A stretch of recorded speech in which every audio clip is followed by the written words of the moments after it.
Welcome to AI Unfiltered, the show that cuts through the hype and brings you the authentic side of artificial intelligence. I'm your host, Mark Smith, and in each episode, I sit down one-on-one with AI innovators and industry leaders from around the world. Together, we explore real-world AI applications, share practical insights, and discuss how businesses are implementing responsible, ethical, and trustworthy AI. Let's dive into the conversation and see how AI can transform your business today.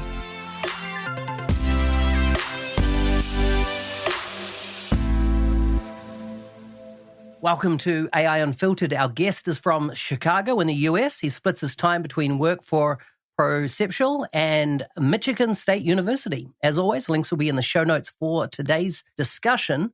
John, welcome. Hey, Mark. Happy to be here.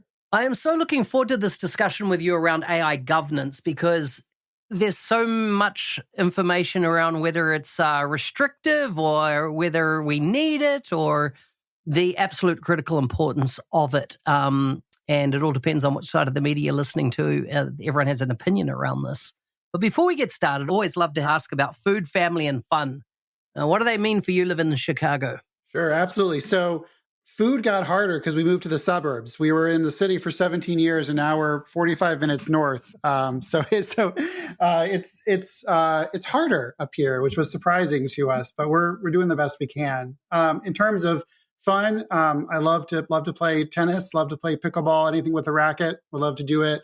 And then family is what we're all here for. I'm married. I've got two boys in elementary school age, and we're having a great time. Nice. Tell me a bit about Perceptual and what you do there, and even what you do at Michigan State. Yeah, absolutely. So in 2022, we started Perceptual towards the end of the year. And the idea behind the company was that we were going to work in the world of compliance and regulation. So we started doing compliance audits on AI systems, particularly in human resources, mostly around a law that had been passed in New York City, which was one of the first, kind of globally, one of the first regulations around the world of AI. Over the next couple of years, that has kind of blossomed into what we now would talk about as more generalized AI governance. So for most of our clients, we're putting together kind of a custom program for them. Usually that's implementing one of the leading AI governance frameworks. Oftentimes there's a regulatory component with EU AI Act or one of the regulations here in the States. And almost always there is a sales enablement component to it as well. Yeah, that makes sense. What about Michigan State University? So that was a program we put together. We started teaching it this year on AI strategy and governance. That's with their graduate business school, the Rood College, which it's been great. I'm an alumni from Michigan State. Nice. And then we're going to launch our 8-week program in AI governance, hopefully in January. Fingers crossed for January next year. Yeah, I like this.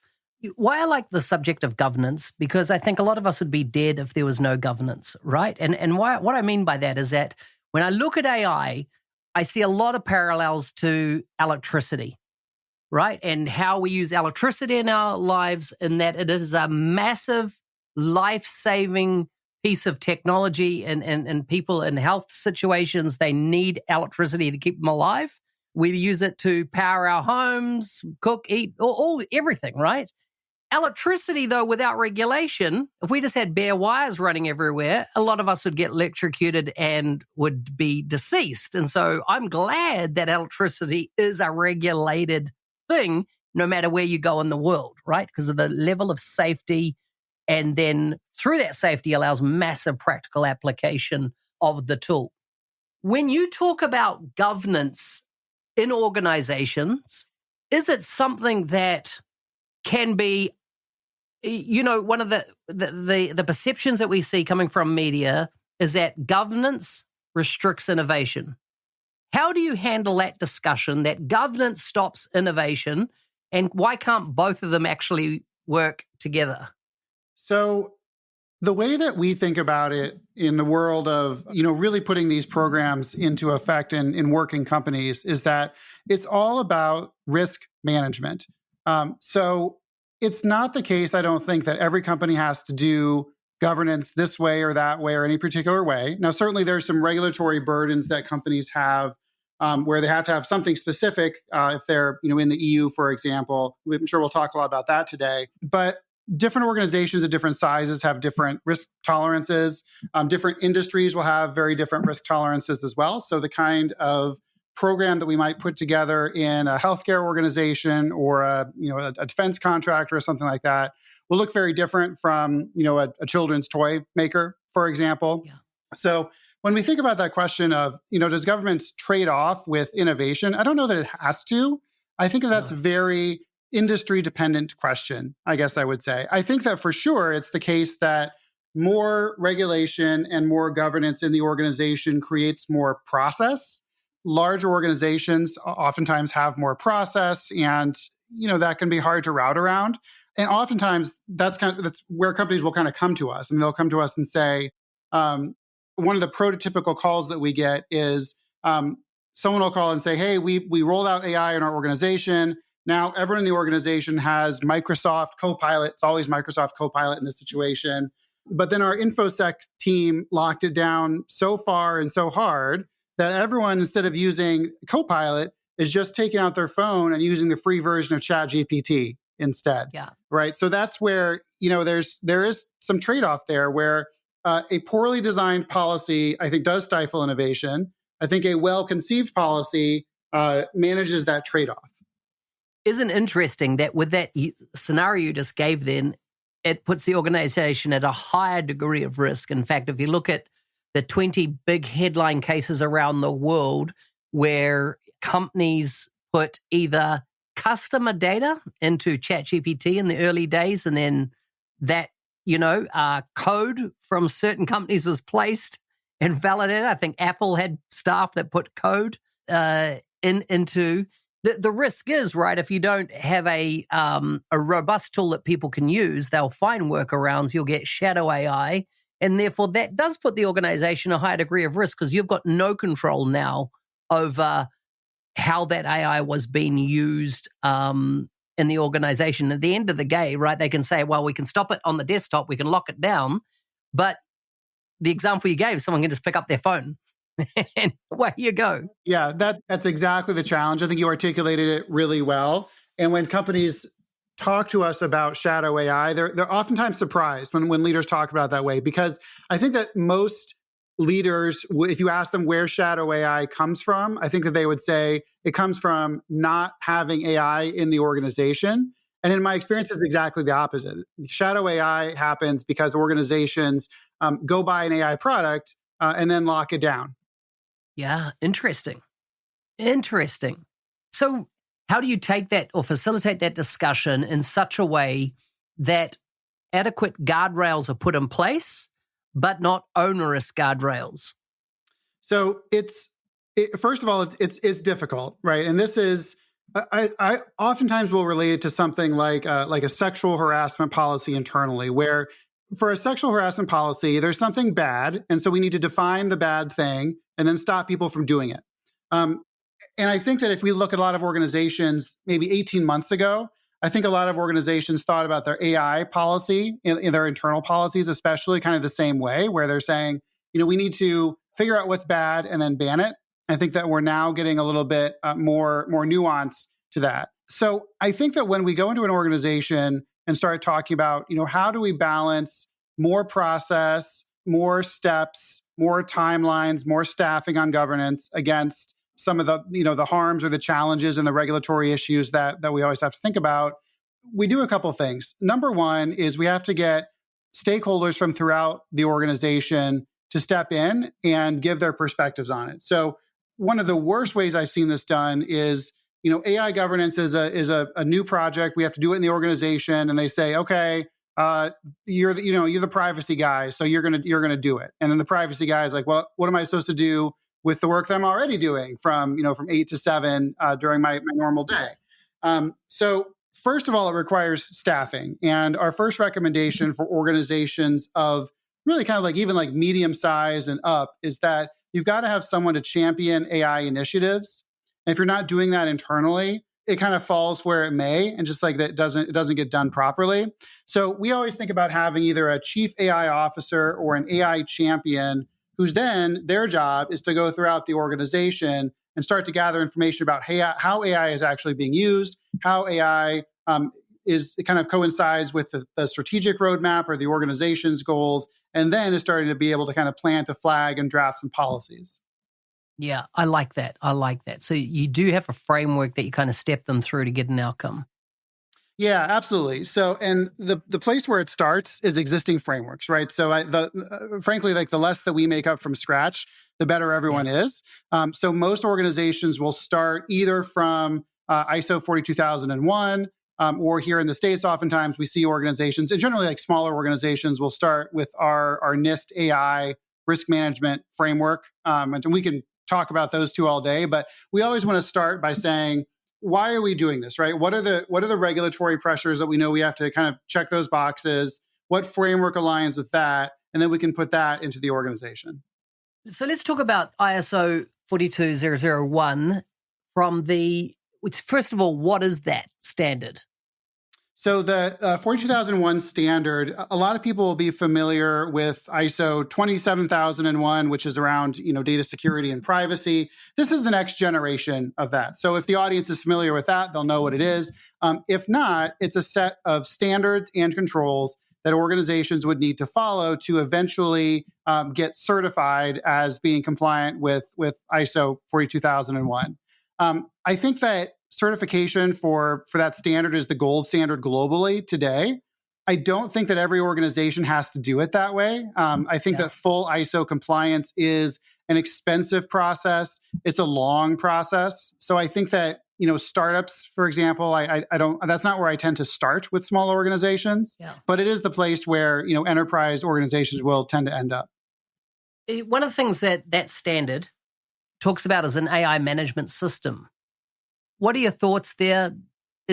Are you starting to see that as a systematized way of adopting it? And then if you combine it with the EU AI Act, where there's a lot of onus on businesses to make sure they're training their staff around AI systems, that they're not, that the human factor, if you like, is considered also in the AI development process. What are you seeing?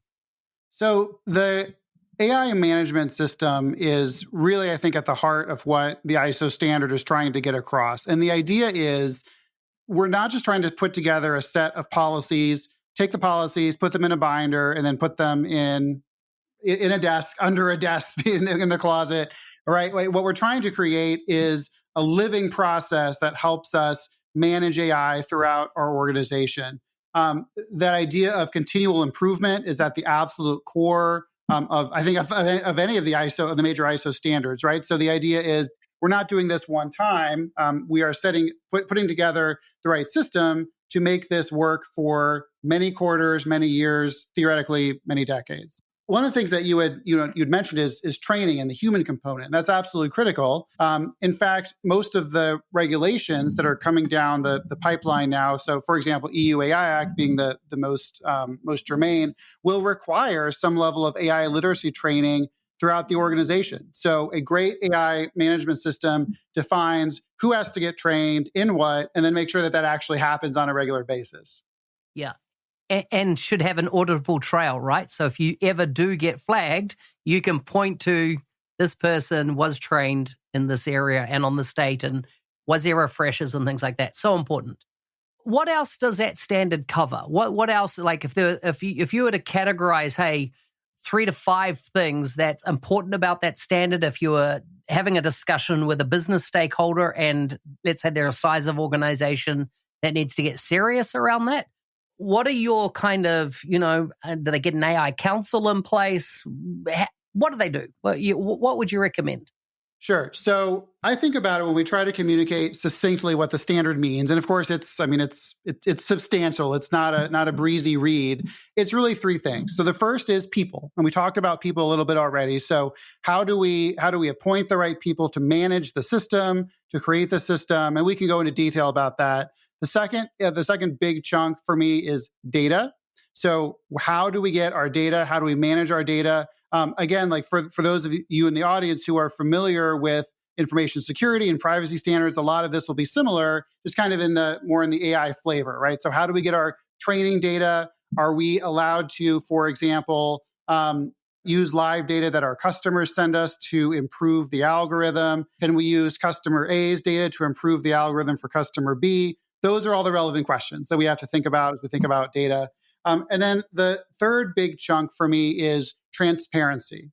So how in the organization do we establish and then communicate to all the different stakeholders in our value chain how we're thinking about AI governance and safety? And so this is so important because if you look, for example, at EU AI Act, there's very clear delineations between the responsibilities of AI developers and AI deployers, as well as like resellers and a couple of sorts of parties. But fundamentally, who makes the AI, who uses the AI, and then those people also have to think about their customers, right?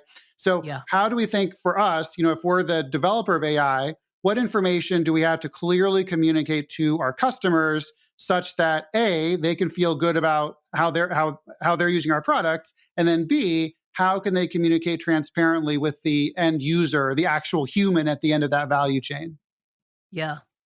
It's interesting. What came to mind, I remember being at a conference in Vegas last year, and the comment came out, if your customers knew how you treat their data, they might not be your customers anymore. And I wondered if a lot of organizations will perceive that this even more so, as a risk. I mean, I hadn't even thought about using one company's data, to train on B, etc., and what the impact of that, and even the ability to opt out.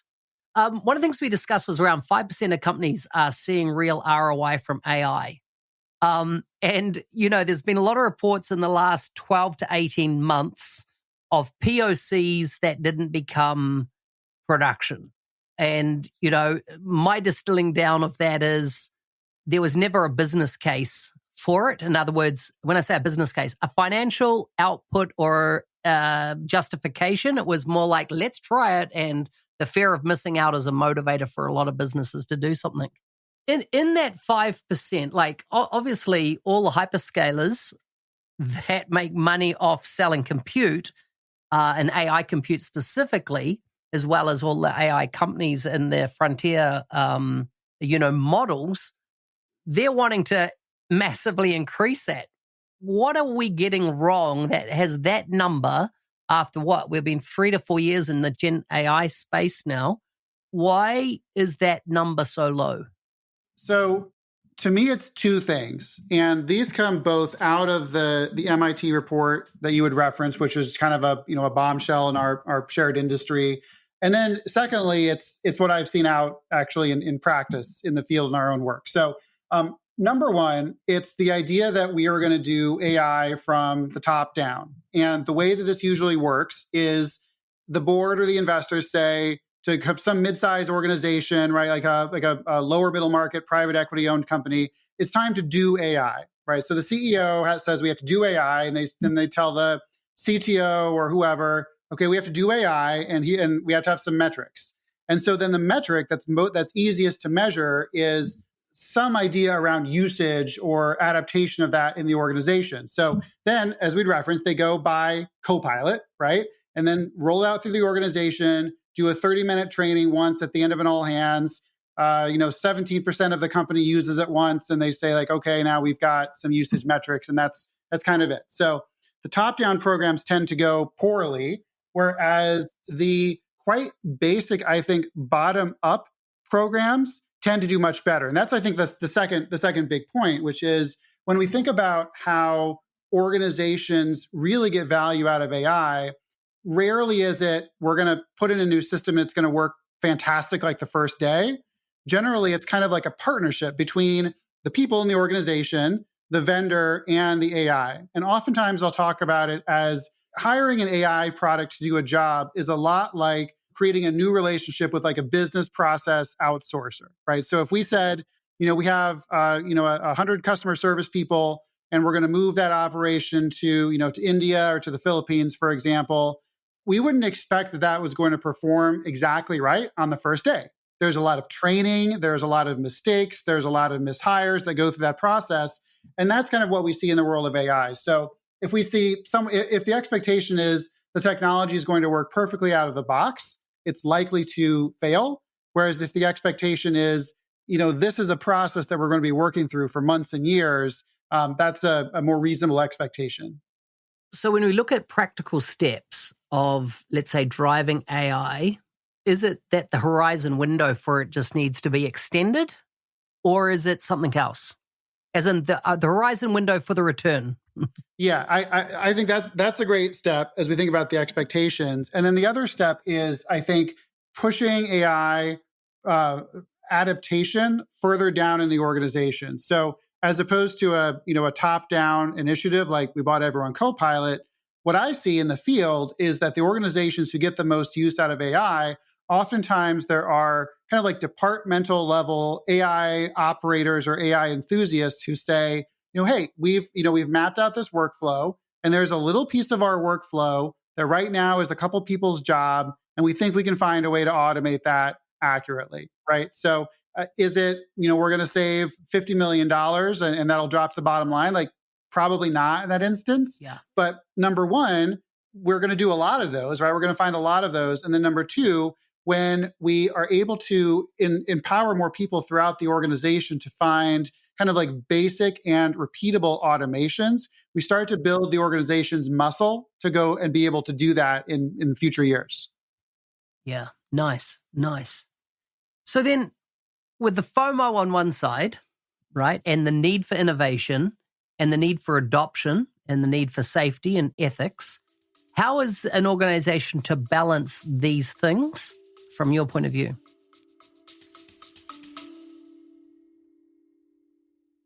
Rolling out Microsoft 365 Copilot licenses isn't enough. You need an adoption plan to get people using it well. In our new book, published by Microsoft, we offer a practical guide to successful Copilot adoption. Many leaders believe in the why of Copilot and AI, but they need guidance on how, from practical frameworks to enabling champions and measuring impact. Get your copy of Microsoft 365 Copilot Adoption now from Amazon or find a link in the show notes. So the first step, I think, for us is always regulatory in the discussion, because if we have a client of ours that does substantial work in the EU or that has substantial customers in the EU AI Act is going to be a thing. And the audience may or may not be aware that the implementation deadline for that has been moved back. So there's, I think, a little bit of backpedaling, but I don't believe that it's going to go away. No. For folks listening in the States, state of Colorado, state of California, even Texas unusually has passed AI regulations. So the place to start is like, what do we need to do to be compliant? That's kind of step one. Step two is, what are our customers going to expect from us in terms of AI governance and safety? The most popular call that we get is we get a call from, again, usually a mid-sized organization that says, we're trying to sell into enterprise, and we're used to getting, the checklist of safety and regulatory issues, and now AI governance is at the top, right? So what do we do? Not so that the EU doesn't come after us and fine us, although that is a risk, but so we can go out and have our sales process run correctly. So the first step is, what's the baseline that we need to put together in order to be able to run our business and go out and sell? I'll stop there because it's a big question, but that's kind of the first line of defense.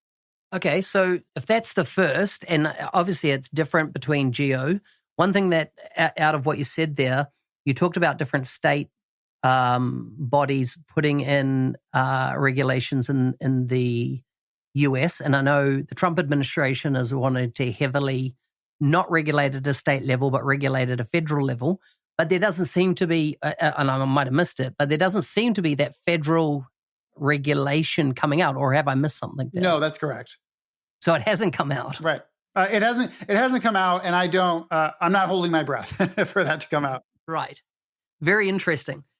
Some people say that the EU AI Act is kind of the gold standard, which a lot of other countries are either taking elements out of that, but most countries are working on some variant of that. Would you agree, or is there, because you're broadly across a lot of the different regulations out there, what do you see as the most robust? And, one of the things in the EU AI Act, it's, if you look at the jurisdiction, I forget the exact phrase of it, but it's like multi-territorial. In other words, let's say like I'm in New Zealand, but if I was selling a product that, or my systems, etc., were into the EU, I'm also needing to be compliant under that. And then I saw another example, and the illustration was given to me, is if an EU citizen goes to another country and falls afoul of something that caused them to get, let's say, an injury or something, and the use case was very simple. It was, let's say they're walking down a street and their council in that area was using an AI management system to detect defect on the pavement, and it didn't detect or detected wrongly, and the person broke an arm or a leg. That because AI had been involved in the management of that asset, they also then come under the EU AI Act, even if they're in a country that is not the EU. Now, how do you see that? How do you see the restrictive nature or the all-encompassing nature of those regulations out there? Well, so EU AI Act is written exactly as you had said, to be extraordinarily broad. And this is not new for the style of the EU. So we saw this with GDPR, where GDPR has become, at least parts of GDPR has become almost a global standard. And they have a name for it. They call it the Brussels effect in the academic literature. And so you're exactly right for how EU AI Act is written. So it's written that if basically any part of the value chain of an AI system touches the EU market, then the law technically applies, right? And then we can get into lots of questions about, how likely are you to actually be the subject of enforcement action, et cetera. But technically, that's the case. So it's a very challenging standard. Now, the other side of that, the side that makes it a little bit easier, is that the EU has promised us that they're going to release a set of what they call harmonization standards. Basically, that'll be a set of standards that, if they are met, that there's a presumption that we've also met the standards of the EU AI Act. We expect ISO 42001 to be on that list. I don't know. We expect that probably there's a OECD framework that may be on that list. Possibly the US NIST framework may be on that list. That list of harmonized standards was supposed to be in our hands many months ago. And it's one of the key reasons why, when we talk to our clients, they say, how can we comply with the EU AI Act? The actual answer is that you can't, because it requires filing paperwork at offices that doesn't exist yet. So that's part of the challenge of it. But, when we think about all these different global regulations, ultimately it's coalescing around kind of this idea that you have to have a relatively standardized system of AI management or AI quality management. And the key frameworks, including ISO, is the way that you get there in a relatively assured way. Yeah. Let's wrap up with the human component of AI, which is, and once again, the EU AI Act talks about the need to educate on and create a level of AI literacy.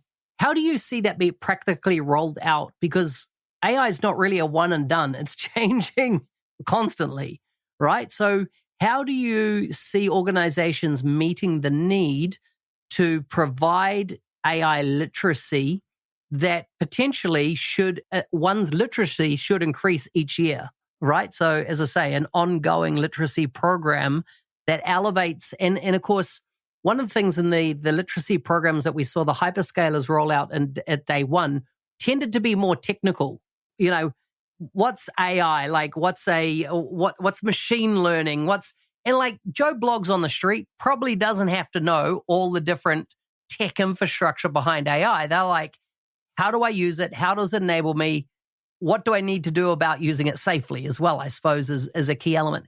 How do you see that being rolled out at scale in organizations? So we think of it as it's kind of a pyramid, right? So at the top of the pyramid, there's a certain set of fairly robust training or literacy requirements that should be for whoever's actually making the AI, right? So that should be, the CTO, the technical people actually use the AI, and there's some technical work there that should be taught, but usually CTOs already know that at this point in their career. A lot of it is around the world of regulation and the world of the governance standards, right? So how do we build governance into what we're actually building is the key question, I think, for the top of the pyramid. I think that there's kind of this big middle of the pyramid, which is, I would say, kind of like manager and director level in most organizations. Oftentimes that is, first of all, a safety component, and then secondly, a function-specific component. And when we do we do a lot of training. So when we do training in an organization, oftentimes people will come to us and say, hey, we need you to come do an AI literacy and safety training, but also while you're here, why don't you teach our finance team like how they should be using AI to get value out of it. And then the base of the pyramid is like everyone else. It's probably 80% of the people in most organizations. And it's relatively basic safety standards. It's things like, don't upload personally identifiable information to ChatGPT. It's things like if you get, a link from a Gmail and it's an invitation to a video meeting with the CEO of your organization, like you got to ask someone if that's the real thing. It's kind of those things where, similar to the world of, data privacy or phishing prevention, it's thinking about what does the regular person working in the organization need to know to not put themselves or the customers or the organization at regulatory or safety risk. Yeah, I like it. John, it's been great talking to you. If people want to reach out and get in touch, what's the best way for them to do that? Two ways. So they can come to our website, which is perceptual.com. I'm sure you'll put it in the show notes. And I'll leave my LinkedIn in the show notes hopefully as well. I'd love to get LinkedIn messages. Come to our website. We also do have a free AI literacy training available now. Folks can sign up for that. We just love to hear from people. This is a fun time to be doing AI work. I think it's exciting. So we're energized.